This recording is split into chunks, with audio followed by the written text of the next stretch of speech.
How to remove Shopify Store Password. That's what I will show you in this video.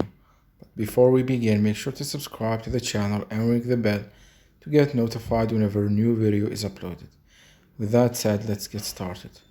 So go ahead and open up any browser you have and then navigate to your Shopify admin page. And once you're there, click on the three lines at the top left of the screen.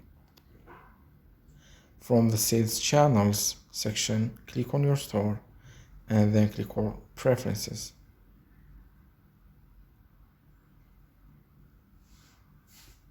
Once you're here, you need to scroll all the way to the end of the page till you find the Password Protection section.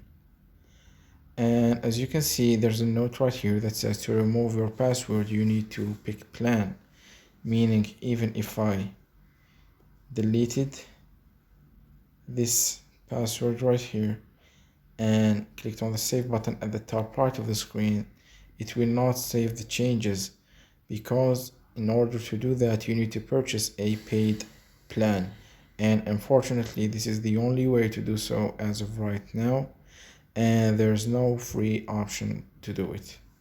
So that was it for this video. That's how you can disable and delete your store password in Shopify. If you have any questions, please leave them in the comment section down below. With that said, see you in the next video.